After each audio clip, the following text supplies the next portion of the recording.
Bonjour à tous les amis, j'espère vraiment que vous allez tous super bien. Moi ça va nickel, très content comme vous le savez de vous faire une nouvelle vidéo pronostic sur la Ligue des Champions, le premier quart de finale qu'on va faire ensemble. Il y en aura deux sur lesquels je vais m'attarder. Évidemment Arsenal face au Real de Madrid, vous êtes au bon endroit. Le deuxième sortira demain, c'est évidemment le Paris Saint-Germain face à Aston Villa. Et puis à mon avis mardi ce sera le pronostic des 4 matchs de ces 4 quarts de finale. Mais voilà, on commence évidemment avec Arsenal Real de Madrid. Ça va être un gros match, ça va être vraiment un très gros match. Franchement, j'espère qu'on aura droit à une très belle affiche. Parce que franchement, ça promet. Et évidemment, voilà, on va évidemment débriefer les dernières actualités des deux derniers clubs, voilà, etc. Et puis évidemment, le pronostic en fin de vidéo. On va pouvoir commencer et entrer dans le vif du sujet. Juste avant, les amis, n'hésitez pas à liker, à vous abonner et peut-être me dire en commentaire votre pronostic pour ce très gros match de Champions League. On est parti, let's go! Comme je l'ai dit, c'est le premier match, c'est mardi 8 avril à 21 h, en même temps que le Bayern Munich face à l'Inter de Milan. C'est quand même un match aussi sympathique, mais je pense, moi je préférerais regarder Arsenal Real Madrid, évidemment, en tant que spectateur neutre. Je pense que je vais m'attarder plus sur ce match, enfin c'est pas je pense, c'est j'en suis sûr, parce que c'est un match qui a plus eu depuis très longtemps. Le dernier c'était en 2005-2006 en huitième de finale et c'était Arsenal qui était ressorti vainqueur de cette double confrontation. Je crois que c'est carrément l'image mythique où, ouais, je sais pas si vous voyez l'image, je vais essayer de la retrouver, où Thierry Henry il est un peu nonchalant, il va perdre du temps dans le coin avec avec sa vitesse, je crois que c'est le maillot d'Arsenal jaune au 2. Il me semble que c'est ça, je peux peut-être me tromper, mais je vais essayer de dire ça et vous montrer l'image parce que c'est quand même une image culte des dernières années en Ligue des Champions et d'Arsenal et surtout de Thierry Henry. Mais donc voilà, ça fait longtemps. Je voulais l'année dernière une confrontation Real Madrid-Arsenal, mais Arsenal n'était pas passé face au Bayern et donc c'était le Bayern qui a joué contre le Real Madrid. Mais là on a enfin cette confrontation. Je pense que c'est vraiment une confrontation qui peut être vraiment très intéressante parce qu'on a Arsenal beaucoup mieux depuis quelques années maintenant, beaucoup mieux dans le jeu, avec vraiment une vraie philosophie de jeu très bonne. Et puis voilà, on débriefera après tout ce qui s'est passé du côté du Real, mais on commence évidemment avec Arsenal parce que c'est vrai que c'est pas à négliger non plus. Les Gunners commencent le match aller à domicile. Le retour au Bernabeu sera évidemment très compliqué comme toujours, mais ça peut être un bon moment pour prendre de l'avance avant de se déplacer à Madrid. Donc les Gunners qui sont qualifiés en quart de finale grâce à une double confrontation face au PSV Eindhoven en huitième de finale, complètement géré de tous les côtés parce que le match aller était évidemment gagné aux Pays-Bas, 1-7. Et puis bon voilà, le match retour c'était à la maison, ils ont juste fait le travail. C'est pas une victoire, mais c'est pas une défaite, donc voilà, c'est un match nul. Toujours sympa de au moins ne pas perdre, mais bon, c'était assez tranquille, hein, évidemment, il a fait tourner un peu le banc, etc. Enfin voilà. Il a pu en profiter pour faire tourner, mais donc quand même ils ont été très efficaces à l'extérieur. Franchement c'était assez surprenant d'ailleurs parce qu'ils n'avaient plus d'attaquants de poste à ce moment-là. Il n'y avait plus Martinelli, il n'y avait plus Saka, il n'y avait plus Havertz et il n'y avait plus Gabriel Jesus. Et pourtant ils ont quand même réussi à marquer 7 buts, donc comme quoi on ne sait jamais. Par contre, pas rassurant lors du dernier match en Première Ligue face à Everton. C'est toujours compliqué d'aller se déplacer là-bas. Pourtant, ils avaient fait le plus dur en marquant le premier but en première mi-temps grâce à un but de Leandro Trossard à la 34e. Mais malheureusement, ils concèdent un penalty à la 49e. Penalty, on va pas se mentir, très discutable parce que franchement, c'est très léger la faute. Mais bon, il a été sifflé, il a été transformé par Iliman Ndiaye. Voilà. Évidemment, on savait qu'Arsenal allait dominer ce match sans trop de soucis. Possession 71%, 14 tirs, 5 cadrés. Mais il manque évidemment le deuxième but pour gagner cette rencontre. Du coup, ça les met à la deuxième place toujours. Mais perte de points. Perte de points encore parce que là, si Liverpool gagne, ils auront 14 points d'avance. Donc là, comment dire que le titre est déjà quasiment joué. Évidemment, il restera plus que 7 matchs après le match de Liverpool, donc ça va vraiment être compliqué. Sur 21 possibles, ils ont 14 d'avance. Bon, c'est quasiment fait, mais en même temps, c'était compliqué de faire le miracle. Et en plus, bon, voilà, Arsenal ne se rassure pas déjà d'une part au classement. Peut-être aller chercher, pourquoi pas l'exploit, mais là c'est franchement quasiment terminé. Et surtout avant d'affronter le Real Madrid. Parce que notamment il y a eu pas mal de blessures. La dernière, comme vous l'avez peut-être vu, c'est celle de Gabriel, le fidèle compagnon de Saliba en défenseur central qui s'est blessé lors du dernier match de Première Ligue. Je crois qu'il est out pour le reste de la saison. Ça c'est quand même malheureux parce que c'était quand même le pilier, l'un des piliers en tout cas de cette défense. C'est vrai que ça c'est quand même dommage. Arsenal ils ont vraiment pas été épargnés par les blessures ces derniers temps. Mais bon c'est comme ça fait partie du foot. Ils ont récupéré quelques blessures donc ça leur fait du bien surtout dans le secteur offensif. En défense du coup il a aligné Kivior et Saliba en défenseur central. Il y a le retour de Ben White aussi à droite, Lewis Kelly évidemment à gauche, Raya dans les buts, milieu à 3 avec Jorginho, Merino et Declan Rice. Et puis en attaque il a un peu fait tourner, il a un peu fait souffler ses cadres. Nwaneri à droite, Trossard en pointe, Sterling à gauche et Odegaard était aussi sur le banc pour respirer, Timber aussi. Donc à mon avis ça leur a fait du bien à tous. Voilà, je pense que évidemment la plupart seront titulaires face au Real de Madrid. Parce qu'il va falloir mettre toutes les forces vives pour affronter ce cador de cette Champions League évidemment. Mais franchement c'est pas impossible. C'est pas impossible. Les blessés côté Arsenal, il reste du coup Jesus, Tomiyasu, Kai Havertz, Calafiori aussi, ça c'est quand même dommage. Et Gabriel, voilà comme je vous l'ai dit. 5 blessés, il reste quand même les 2 blessés en pointe. Ça fait quand même du mal hein, parce que forcément Kai Havertz il est titulaire dans cette équipe si il est fit. Et Jesus ça reste quand même une bonne option si possible, mais malheureusement blessé aussi lui fin de saison. Je crois qu'il a été touché au niveau des ligaments si je ne dis pas de bêtises. Mais voilà, Arsenal qui s'est pas rassuré mais qui a récupéré quelques blessures tout en perdant évidemment un des piliers défensivement et même un buteur sur corner redoutable, Gabriel. Donc voilà, c'est un peu touché qu'ils viendront se défendre à la maison, mais franchement je me dis que pourquoi pas, ils peuvent le faire, surtout que le Real Madrid n'est pas dans la meilleure posture possible. Il s'était qualifié face à l'Atlético de Madrid en huitième de finale avec un match aller gagné 2-1 par les merengues à domicile, mais le retour au Metropolitano très très compliqué. But à la première minute de Gallagher pour remettre directement les pendules à l'heure et mettre les deux clubs au même niveau. Et puis ça a été jusqu'en prolongation, match très très compliqué pour les deux équipes, sans vraiment trop de quelqu'un qui dominait, mais le Real a été au bout, au tir au but. Évidemment, il y a eu la polémique autour de la double touche de Julian Alvarez. Là, au moment où je tourne, je pense qu'il n'y a aucune vraiment certitude. En tout cas, moi, j'ai jamais vu une image claire de ce qui s'est passé, mais je suppose que c'était au niveau... Parce que je sais pas si les ballons sont équipés...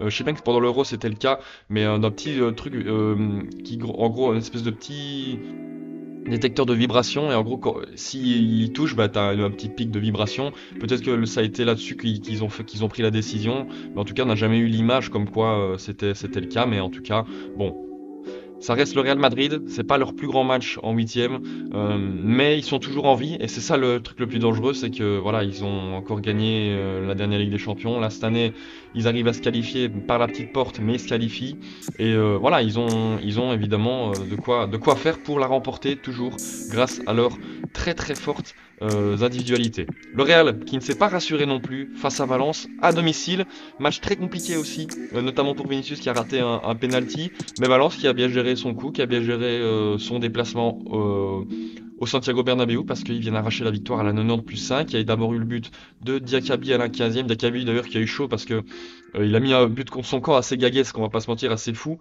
qui a été refusé parce que je crois qu'il y avait hors-jeu à la base de l'action, si je ne dis pas de bêtises, mais donc il aurait pu être double buteur. Heureusement pour lui, il a été que buteur une fois pour son équipe. Mais voilà, le Real franchement, c'est quand même très compliqué. Certes, ils ont les stats avec eux, 21 tirs, 9 cadrés, 65% de possession. Mais il n'y a qu'un but, un penalty raté encore une fois par Vinicius. Qui sera le tireur attitré? Ça, faudra quand même qu'Ancelotti à un moment donné prenne la décision.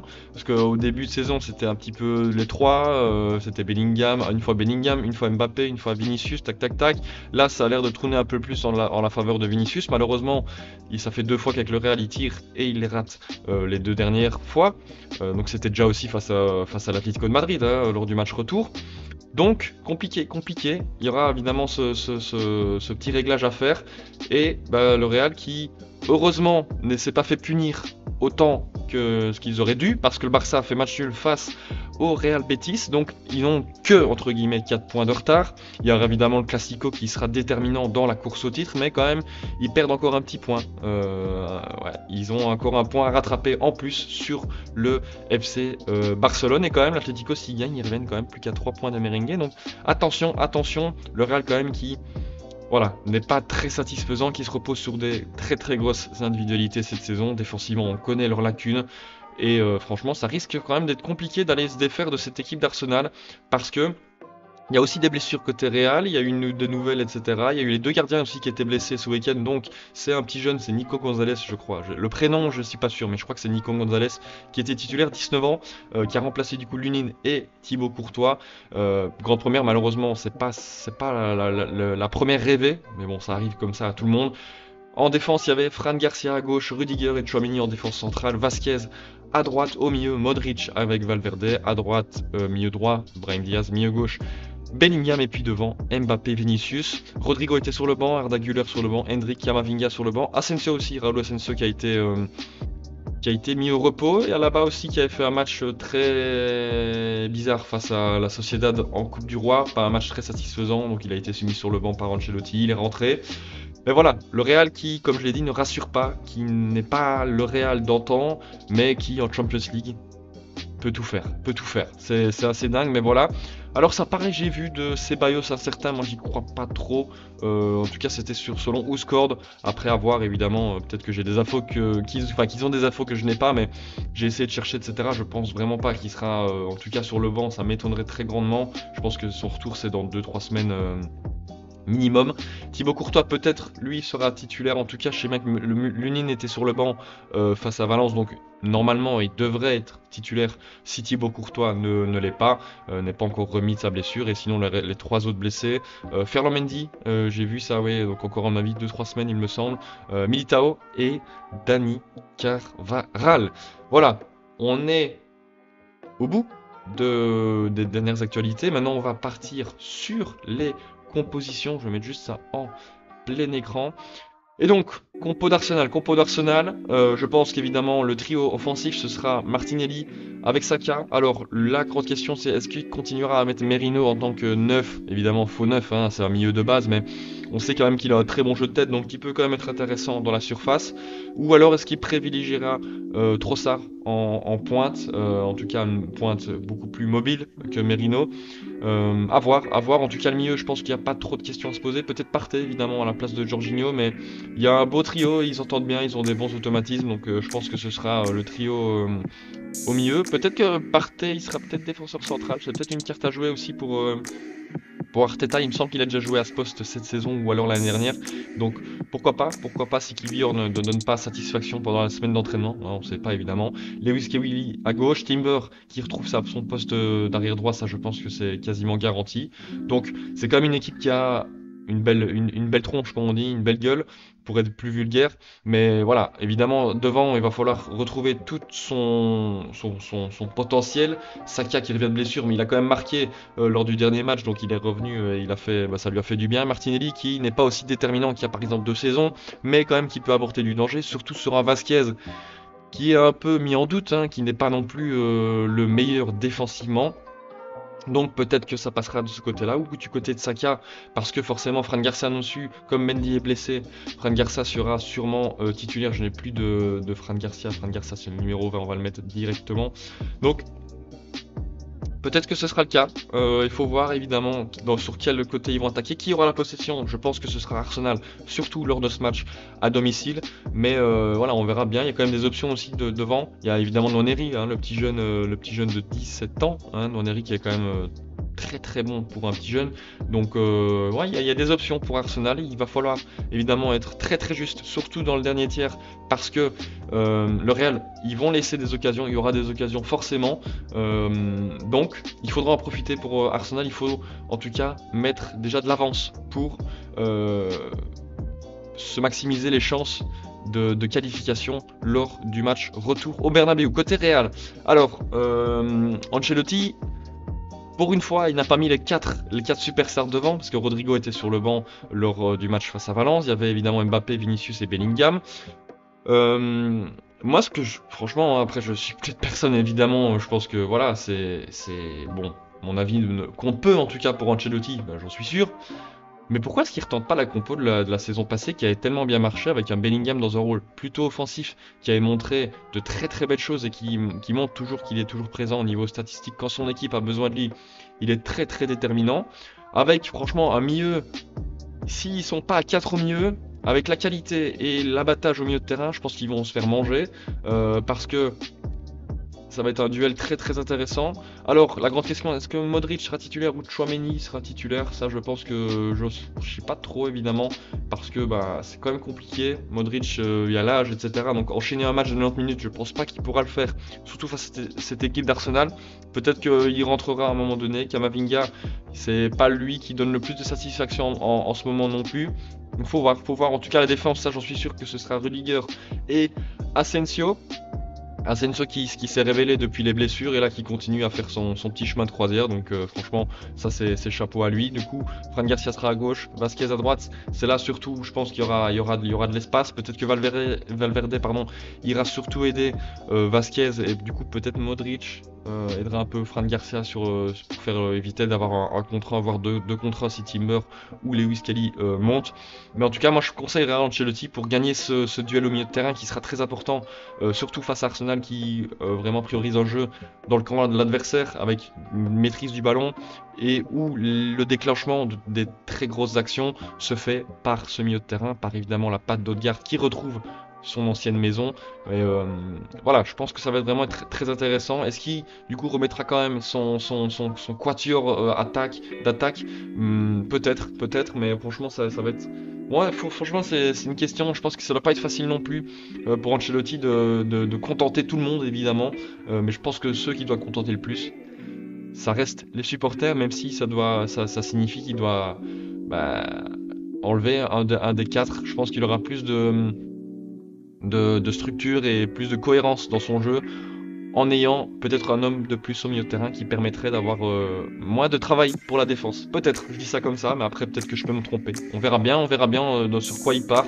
Mais moi, ce serait ça ma compo, parce que devant Vinicius, il est toujours aussi fort, surtout quand c'est la Ligue des Champions qui est en jeu. Il est bon. Mbappé, bah, c'est le numéro 9 attitré maintenant. Il est toujours titulaire quasiment tout le temps quand il est fit, etc. Donc voilà, c'est la machine à but de cette équipe maintenant. Donc, il sera titulaire. Malheureusement, ça veut dire que Rodrigo est sur le banc, mais quand t'as un vivier aussi important, bah, il faut forcément faire des choix. Il faut pas oublier aussi qu'il y a Brahim Diaz sur le banc, Hendrik, Arda Güler. Donc quand même, c'est des jeunes qui veulent des minutes. Donc on verra bien comment ça va se passer. Mais en tout cas, ça risque vraiment d'être un match très très intéressant. Et nous les amis, maintenant, on est parti pour le pronostic.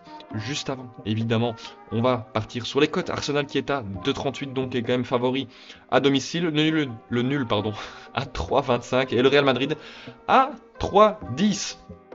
Donc c'est quand même des cotes assez énormes, les amis, évidemment, si vous voulez parier. Ne pariez pas des grosses sommes, enfin, voilà, pariez ce que vous êtes prêt à perdre évidemment, et faites-le que si vous êtes majeur évidemment. On ne joue pas avec ces choses-là, et on évite tout ça, mais pour une fois, c'est vrai que là les cotes elles sont intéressantes. Franchement, ça risque vraiment d'être un match très très très intéressant. Et moi mon pronostic, les amis, on y vient, on y arrive. Moi je vois une victoire, et oui, de Arsenal. Je vois une victoire des Gunners parce que franchement la fragilité défensive du Real me fait dire que si l'Arsenal est efficace, si ceux devant font le boulot, je pense qu'ils peuvent marquer un voire deux buts très rapidement dans le match et peut-être un Real qui pousserait en fin de rencontre et grâce à un but évidemment d'un Bellingham qui toujours quand son équipe est dans le dur, il vient clutch très très souvent. Donc peut-être un but de Bellingham côté Real Madrid et côté Arsenal. J'ai mis Saka parce que c'est quand même l'homme le plus déterminant quand il est titulaire et quand il est à 100%, c'est quand même par lui que la plus grande majorité des attaques d'Arsenal passent. Notamment dans son duo avec Martin Odegaard que j'ai mis également buteur parce que voilà, comme j'ai dit, c'est un match spécial pour lui. Il retrouve son ancienne maison qui, selon ses dires, n'était pas, en tout cas, la meilleure expérience qu'il a eue dans le monde du foot. Il renaît du côté d'Arsenal depuis son petit échec avec le Real. Donc peut-être qu'il aura une rage, un peu plus de rage pour affronter le Real de Madrid, donc peut-être un petit but, on sait jamais. Voilà, entre Arsenal et le Real, je vois une première victoire pour les Gunners dans ce match aller, mais avec évidemment tout qui reste possible pour le match retour au Bernabéu, où on sait qu'il peut se passer des folies tout le temps. Et donc, les amis aussi, j'aimerais bien vous le montrer, mais il faut pas oublier que ce match-là, le gagnant, peu importe lequel sera le gagnant entre Arsenal et Real, va affronter soit le Paris Saint-Germain, soit Aston Villa. Donc ça, c'est quand même très très intéressant de voir. Franchement, cette demi-finale, elle peut être vraiment très intéressante, tout comme celle-ci. Si les deux gros, ouais, non, franchement, ça peut être vraiment très intéressant. Mais faut pas oublier que même une des deux équipes passe l'autre. Il y aura un gros morceau encore de l'autre côté, parce que entre Paris et Aston Villa, c'est pas des équipes vraiment très très faciles à jouer. Donc là les amis, j'espère vraiment que vous avez kiffé. Nous, c'est déjà la fin de cette vidéo. On se retrouve évidemment, comme je vous l'ai dit, demain pour la vidéo pronostic Paris Saint-Germain Aston Villa, évidemment. Et donc voilà, j'espère vraiment que vous avez kiffé. Si c'est le cas, n'hésitez pas à liker, à vous abonner en me donnant votre pronostic dans les commentaires, ça c'est super important.